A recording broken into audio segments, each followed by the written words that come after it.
একটুতেই ভেঙে না পড়ে শক্ত হও, রাগটা একটু কমাও আর ধৈর্য বাড়াও। প্রয়োজনে না বলতে শেখো, স্বপ্ন দেখতে ভয় পেও না। মন ভেঙে গেলেও আশা হারিয়ে ফেলো না। কিছু শেষ হয় না, নতুন কিছু শুরুর জানায়। নিজের উপর কখনো অন্যায় করো না, আর অনেক অনেক ভালোবাসা নিজের জন্য রেখো। হ্যালো এভরিওয়ান, আসসালামু আলাইকুম। সাবরিনাস স্টোরিতে আপনাদের সবাইকে স্বাগতম। সবাই কেমন আছেন? আমি আপনাদের সাবরিনা আপু, আল্লাহর রহমতে অনেক ভালো আছি। আজকে আবারও একটা রেসিপির ভিডিও নিয়ে চলে আসলাম আপনাদের মাঝে।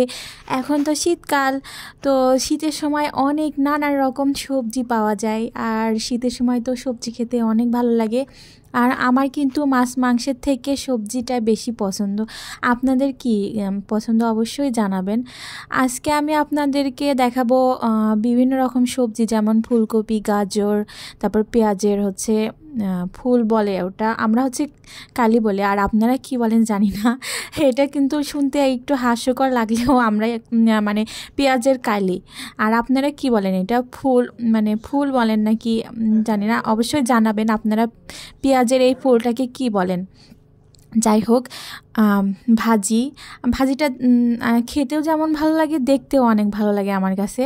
তো আমি প্রথমেই চুলায় কড়াই বসিয়ে দিয়েছিলাম, আর তারপরে পেঁয়াজ আর মরিচটা একটুখানি তেল দিয়ে লাল লাল করে ভেজে নিয়েছিলাম। তারপরে আগে থেকে কেটে রাখা সবজিগুলা পেঁয়াজ আর মরিচের ভিতরে দিয়ে দিয়েছিলাম।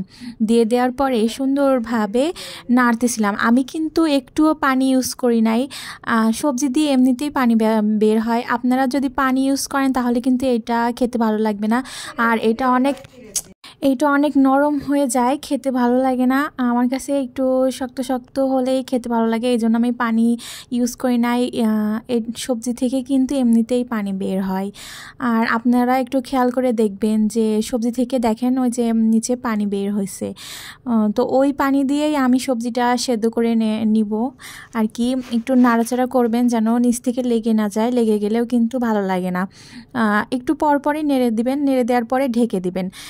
ঢেকে দেওয়ার পরে কিছুক্ষণ ওইভাবে রাখার পরে আবার ঢাকনাটা উঠিয়ে যখন দেখবেন যে পানিটা শুকিয়ে গেছে, তখন আর একটুখানি উপর থেকে তেল দিয়ে দিবেন, তাহলে দেখতেও ভালো লাগবে আর খেতেও ভালো লাগবে। যাই হোক, তেল দেওয়ার পরে একটু সুন্দরভাবে নাড়বেন।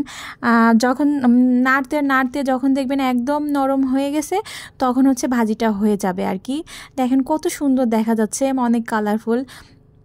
শীতের ওই সবজি, এই ফুলকপি দিয়ে গাজর দিয়ে এই ভাজিটা আমার কাছে কিন্তু খেতে অনেক মজা লাগে। আপনারা একটু খেয়ে রান্না করে খেতে পারেন। এটা যে কোনো রুটি বা ভাত, যে কোনো খাবারের সাথে অনেক ভালো লাগে। সকালবেলার নাস্তা পরোটা রুটির সাথে এই সবজিটা বানিয়ে আপনারা খেতে পারেন। তো ভালো থাকবেন সবাই, আল্লাহ হাফেজ।